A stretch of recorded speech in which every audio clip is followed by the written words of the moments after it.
Hello and good evening. My name is Russell Roots, and I'm the Community Outreach Manager with Utah Film Center, and I'd like to welcome you to the post-film discussion for Attica. That film is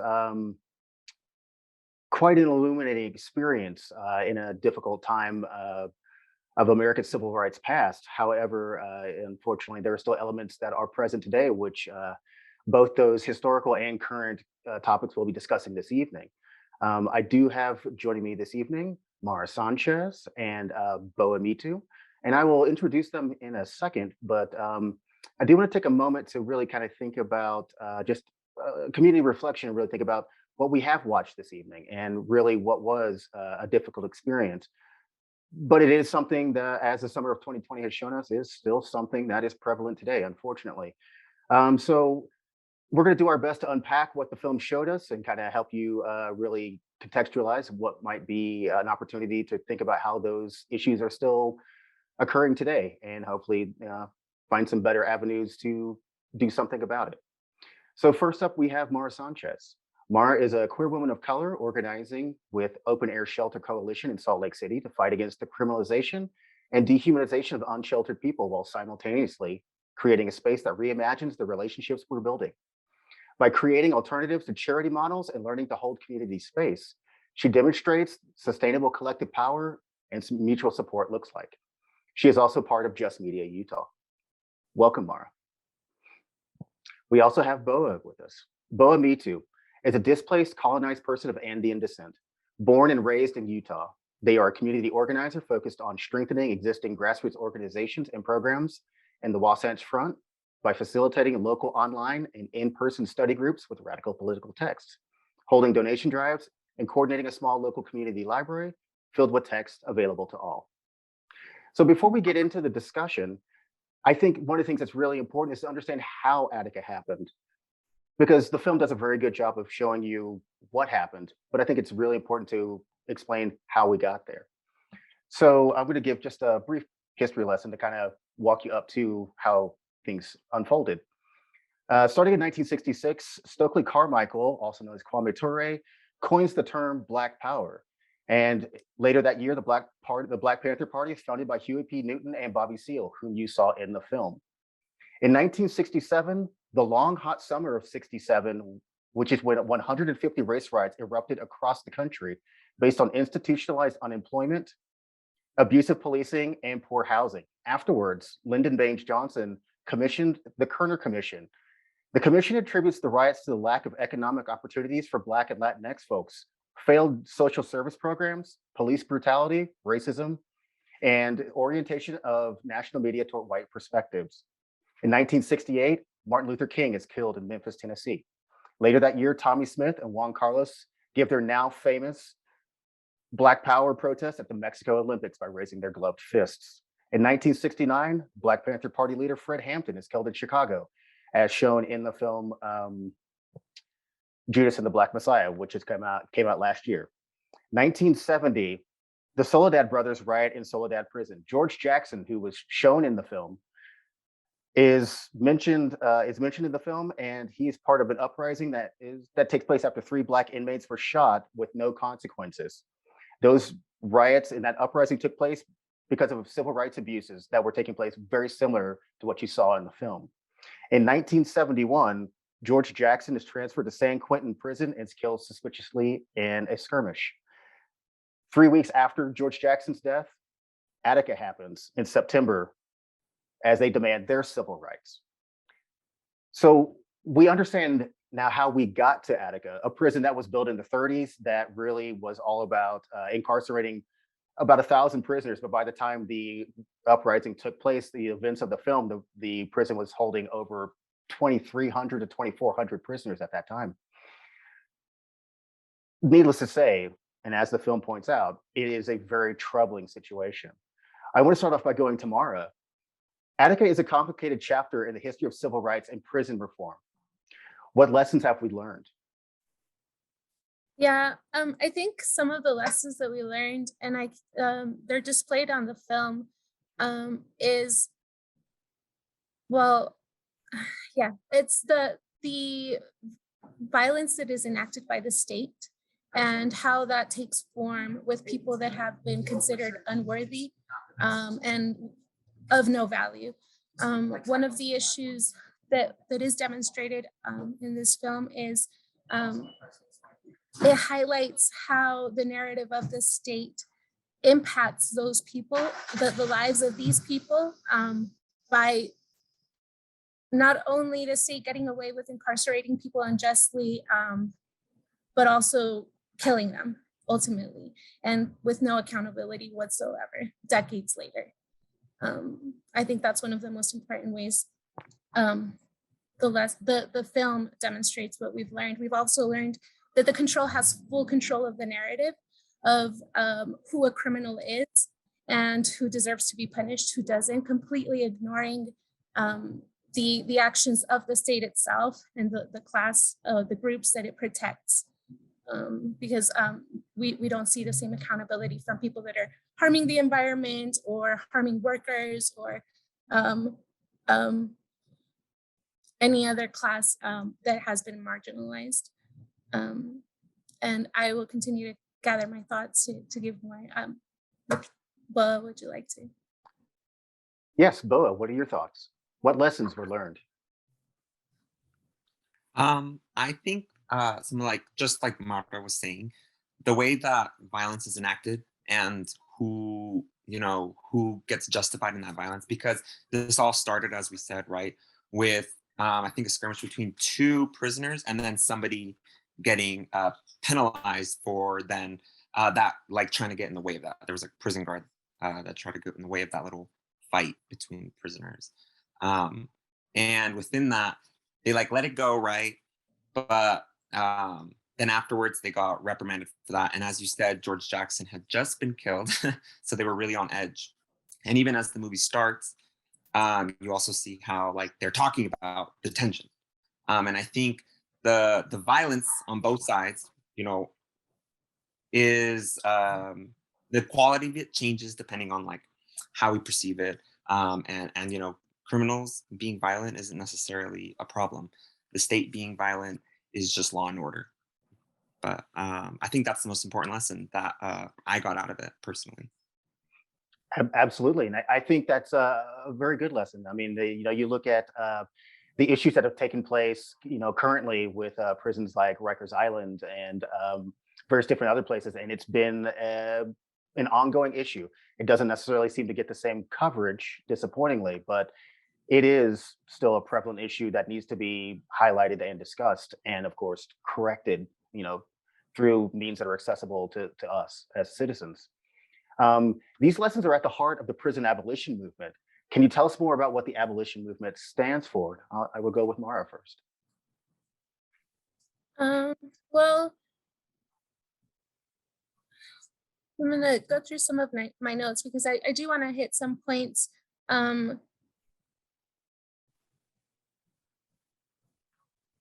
Some of the ways in which the abolition movement has evolved since Attica, I think, is not only pointing out the issues with these facilities, with these jails, the prisons, policing in general, but also pointing out to what alternatives we have.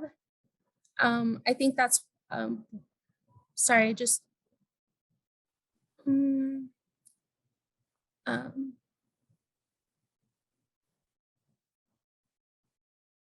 yeah, sorry.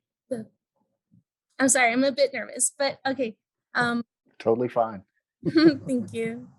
So we are currently a movement. I consider myself an abolitionist that is demanding not only accountability, but we are bringing a collective understanding of us not allowing ourselves to leave people behind anymore. Before, there was a call for releasing political prisoners or nonviolent drug offenders. Right now, the demand is for abolition. And I think that is currently only been possible because of the fights that we've seen, the struggle from last year, all the demonstrations against police brutality. And I think it's doing such a good job at tying these things together focusing on what the police is meant to do, how it's controlling a population, not really focusing on crime or on matters that affect the community, but rather those people that are challenging the state, challenging what current structures haven't been challenged before in such a big way right now. And that's a great way to put it. And I that is so prevalent in the film, because you look at who controls the narrative, who has the aspects of power, and you see it there at the end of the film, that with an abolitionist mindset, we wouldn't have had the that end of the film, from the aspects of the prison to the shootings to the 50-year cover-up, where the New York State has continually said over and over and over again that the official story was the prisoners had killed the guards. And it is, if we have the opportunity to get away from these sort of carceral mindsets, these sort of things, other opportunities and other alternatives become much more possible. And I believe that's what abolition is really trying to set about to do. Boa, do you have thoughts? Yeah, I think the modern, quote unquote, abolitionist movement has to be really defined. But it, depending on like the locality, right? Because I think within each, community hub or community group, community pod or organization, or, just in general, it looks different. And, one thing that I think is really important is that we have to differentiate between the people who call themselves abolitionists and people who are just reformists and abolitionists, cloaking, right? Because a lot of people don't realize that, yeah, abolition can't just be, it can look like, direct mutual aid to people incarcerated, right? Alongside, fighting for reforms in order to better their conditions. But it really should look like, and it should be a main focus, I think, that needs to be followed through with the full, abolition of prisons, and how we can't even imagine that, right? Like for a lot of people, even I'm sure hearing that is kind of crazy. They're like, like what would we do with all the rapists and the murderers and all that? But the modern abolitionist, sorry, before I start to get off on a tangent, the modern abolitionist movement is really multifaceted, and you really have to understand it needs to go beyond just I'm an abolitionist, right? People need to show you and tell you what they mean by that. And it can't just be saying it anymore, and I think that's a really important thing we're learning, and we have learned time and time again. We learned it in the 2000s, and we learned it in the 90s, and we learned it during Attica, and we learned it when, Frederick Douglass and Harriet Tubman were fighting for the abolition of slavery. Like we're going to learn that slavery reforms itself in order to better accommodate to the, society and the way the society looks at it. Nonetheless, though, this prison is slavery, and an abolitionist term comes from that, right? Abolition of slavery. Now we are the abolitionists of prison because prison is just slavery reformed. And that's what I think is modern. Well put. But I think you raise an interesting point that I would like to kind of dig into to provide a little more additional definition. What would you say, Boa, is the difference between reform and abolition? I think reform changes the face, and abolition gets rid of it all. And so for a better example of that, reform will say, well, let's get rid of drug-free offenders.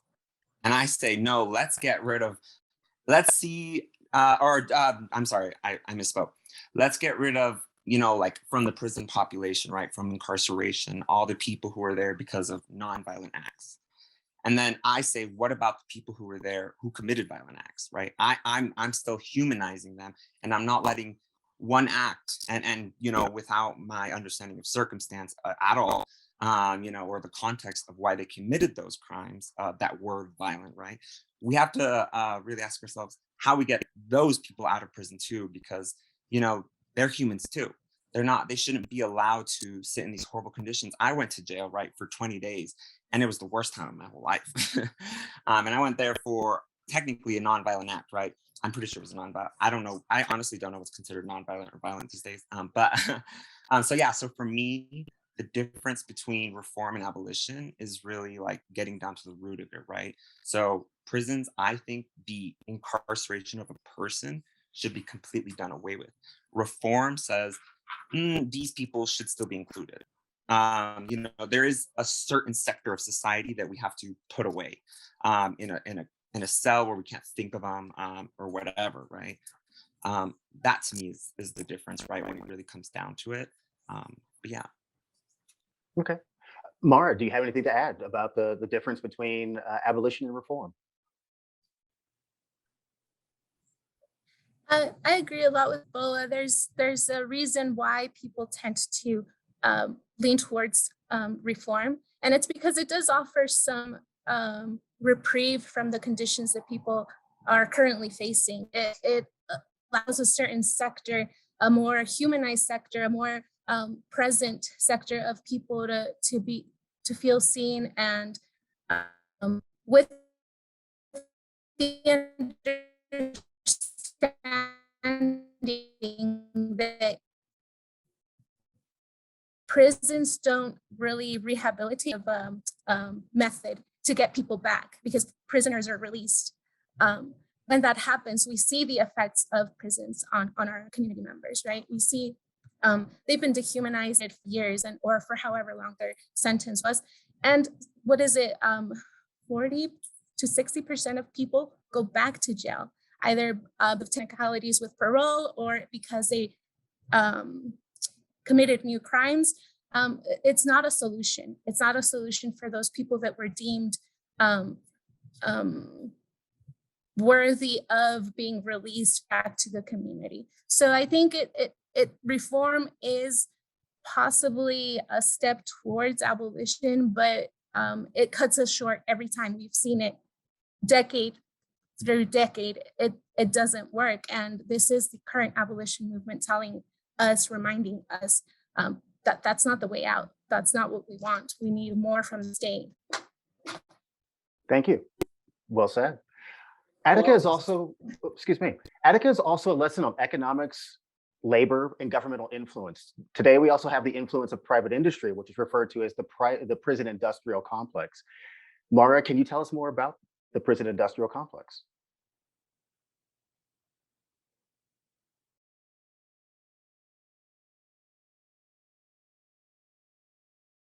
Uh-oh, technical problems. Boa, do you want to take it away real quick? I was gonna Yeah, say. for sure. Oh shit. Oh, Maura, are you back with us? You froze up there for a moment. Oh, I'm sorry. I'll go ahead and you can go back to me. Okay, Boa, please.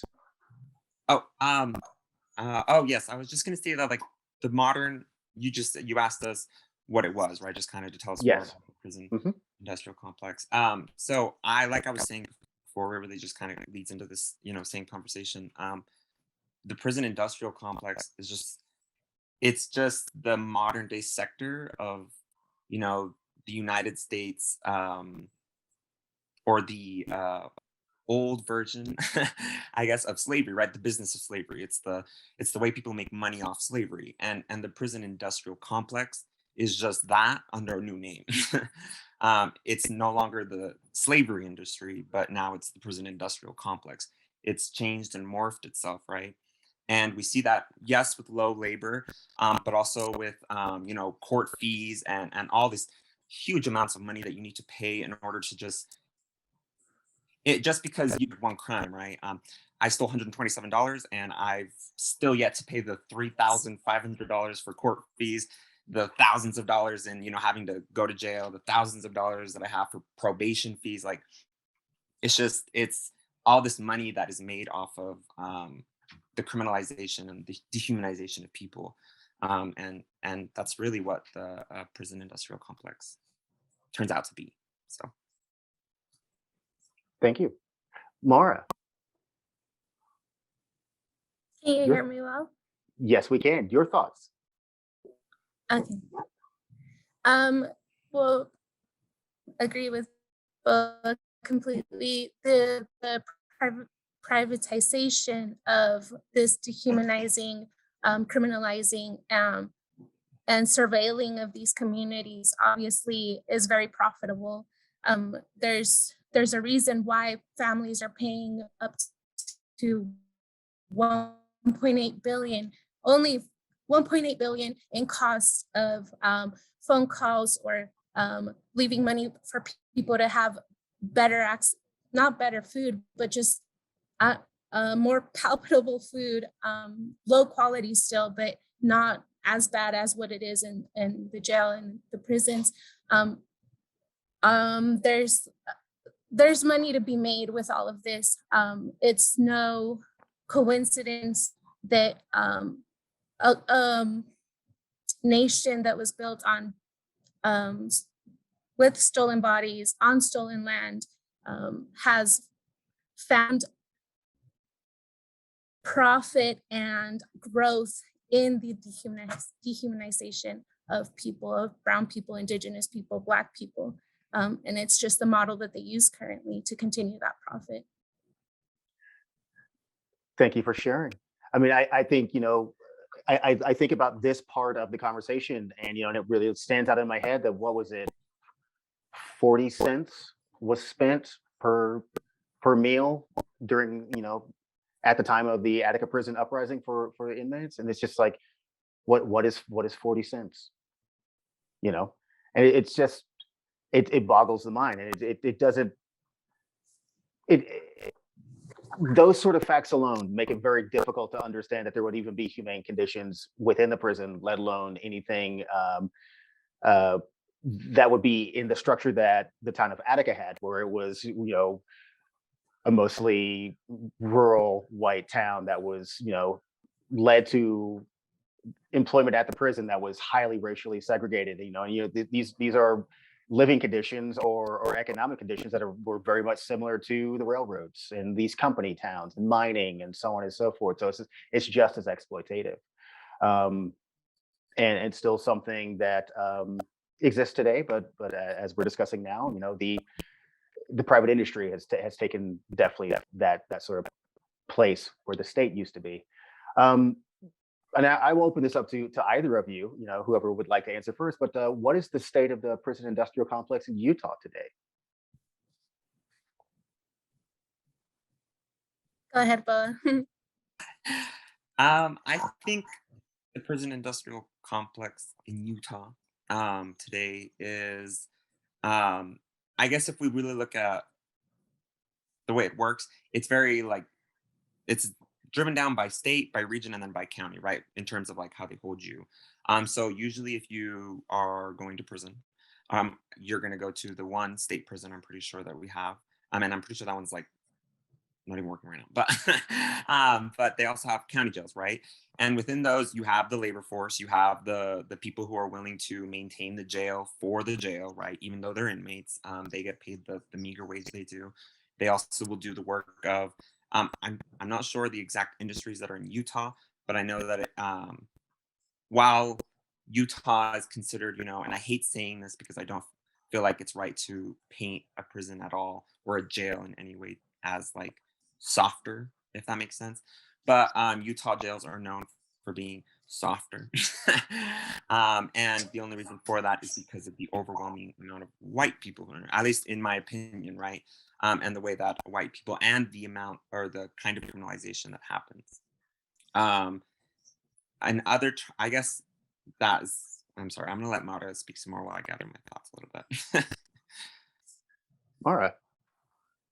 Yeah, I think Utah follows the same pattern as most jails in the nation, where it's highly, the population of Black, Indigenous, and people of color in the jails is always overrepresenting the population that we have. Currently in Utah, there's about 1% of Black people living here, and 7% of those people are actually in jail. 7% of Black people, sorry, in jail. So it speaks to, again, that trend that the criminalization of Black and brown bodies is obviously, it's a priority to have this sector of the community in these conditions. I don't think Utah is exempt from any of the racism that we see in other cities, even though it's such a low population of Black and brown people. Thank you. Boa, any subsequent thoughts? Thank you. Yeah, and I think another part of that, one part that I really want to take into account is the way that they use the separation of people to make money, right? I know that my mother, who could not stand the idea of not speaking to me every single day while I was in jail, spent a lot of money to make sure that she could call me every single day, right? And that I had enough money to call one other person every single day, right? And I had the privilege of having someone who could pay for that, right? Who could, funnel the money that way. And I wanted to point that out, right? I wanted to point out that today, maybe we don't know exactly, we don't know of Utah as being a state where everybody who's incarcerated is making, license plates or something. But that doesn't mean they're not making money off incarcerated people. They're just doing it in crueler and more quote unquote reformist ways, right? Including, charging you crazy amounts for, simply talking to your loved ones. And for COVID specifically, I think the pandemic measures have really exacerbated the way that the prison can enact control and violence over people, because me and Maura were speaking on some experiences we've had and kind of realizing that like throughout COVID it started off like very like carefree. They didn't care for incarcerated people. It was just like no mask, nothing, we don't even care. And then slowly it became a way to further control people. And when I was in jail, it was February 2021. And I was there for 20 days. And one thing I noticed was that the guards, none of them wore masks, right? Not a single one. But they were so strict on all the inmates, making sure you had your mask on, cloth masks that don't even work. But it was just, and I realized it was just a thing about control. That's all it was. And I think that really shows how the prison industrial complex has one, increased their profits, and also how prisons enact more control through quote unquote safety measures for COVID. Mara, do you have thoughts? Yes, to echo that sentiment, there's been a few times during the arrest. Well, I believe I was arrested for a cop watch that I was doing back in March when the city was shutting down because of COVID. Went to jail. There was no protocol in place for sanitizing any surfaces. No masks were given, even though the city had already determined that they were going to shut down. There's the implication that people that are in these facilities are being taken care of, or there's like not a minute of regards towards the safety of people, and it shows in situations like that where we're at the height of like this scare, because nobody knew what was going to happen, to do, how to treat any of this. But still yet, none of the guards were wearing masks. And the only precaution that they did have in place was large X's in the pit, where it's the area where all the people are taken to prior to being processed and booked. A large red X indicating people could sit there, and maybe 2 feet apart, no X, meaning nobody could sit there. And it was mostly to break up communication between people than keep them safe with it. Mm, mm, mm. That, wow. Thank you for sharing. I think we've done a fair amount of unpacking, on our side of the conversation, but I'm really looking to the audience this evening. Are there thoughts out there? Do you have questions you would like to ask? Would you like to get involved?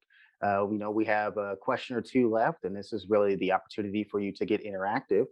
But hopefully the film and this conversation has put you in a place of deep contemplation, and hopefully you will continue to follow up on just paying attention to what's happening with the topics like these, prison abolition, and really finding an opportunity to get involved. Which, speaking of, I'd like to turn it to Mara. Mara, how can the audience get involved?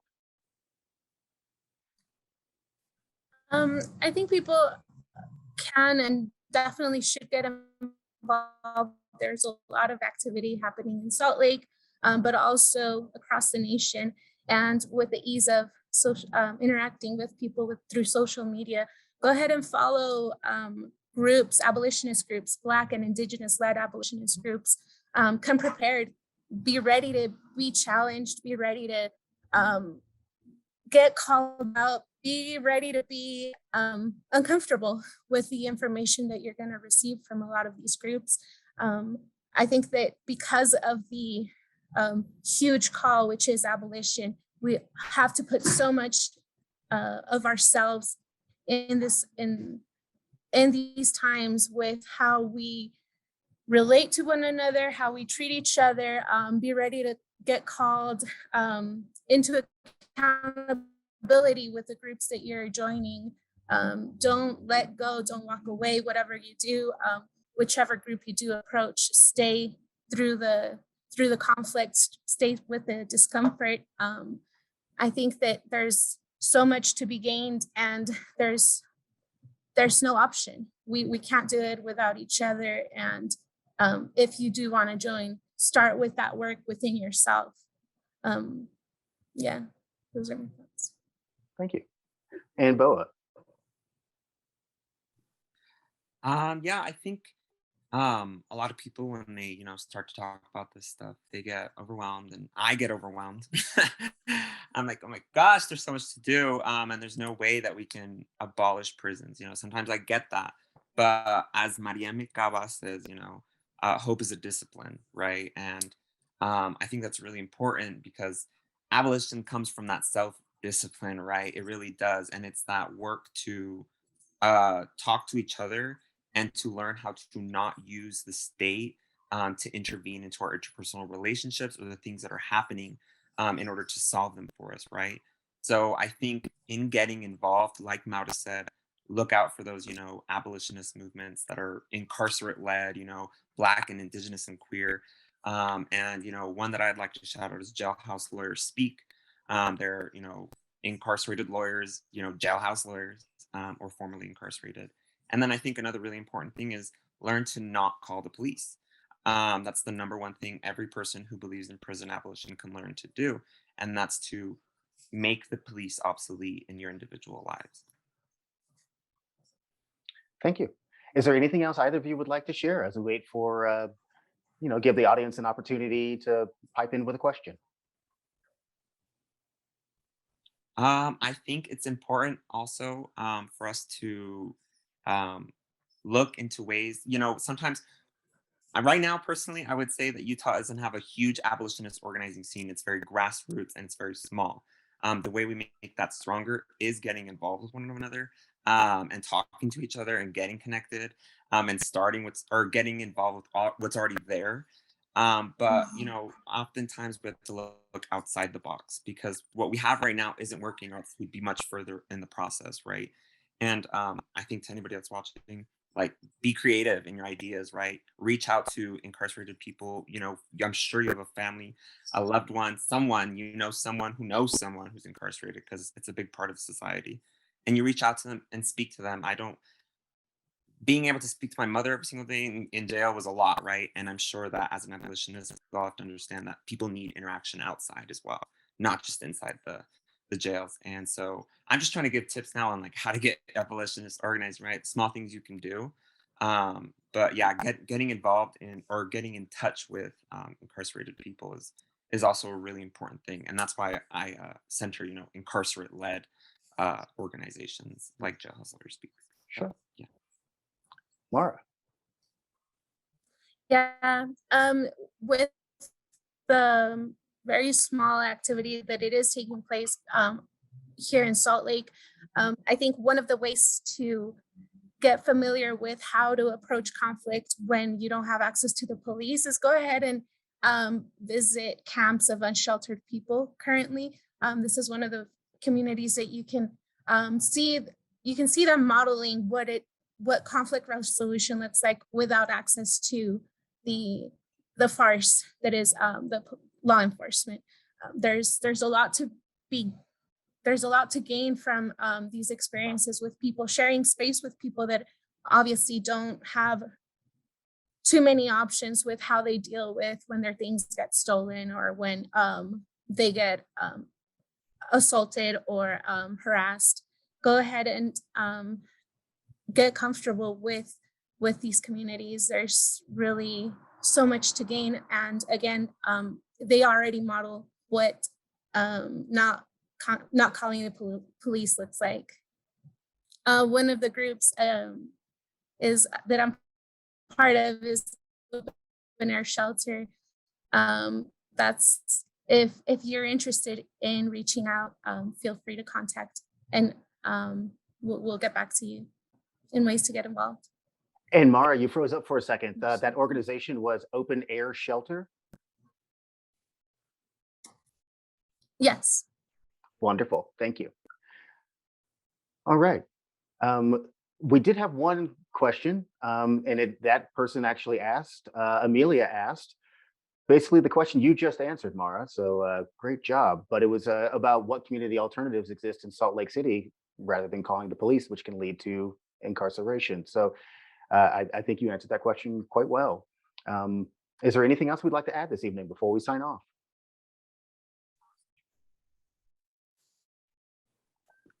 I think one last thing that I would like to mention alongside, unsheltered community is the migrant community, who's also constantly targeted and can't call the police. And also the way that they have specifically, been introduced into the prison industrial complex as another source of profit. Something I wanted to bring up just as a, first, or I guess second immigration migrant. So I think it's really important to take note of the concentration camps, or as I call them, on the border. Even though all prisons are really, really that form, right? But other than that, I appreciate this opportunity so much. And thank you for having this discussion with us. Absolutely. And Maura, you have the last word.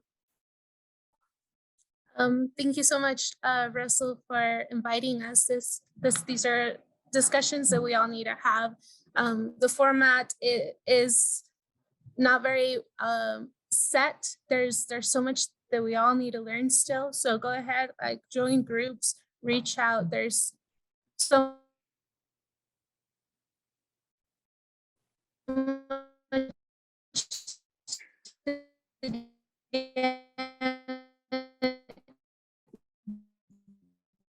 to gain. Again, I know I said that, but they do much without the friends, the families. Okay. You're good then. Yeah, you froze up there for a little bit, but I think we caught most of it. Thank you both for being here. And I would like to say thank you to the audience for watching the film this evening and participating in this discussion. Please stick with us for next week, where we have Black, Bold, and Brilliant, as we discuss the conversation between James Baldwin and Nikki Giovanni with a really talented, wonderful guest panel. So we'll see you next Tuesday at 7 p.m. Have a good night.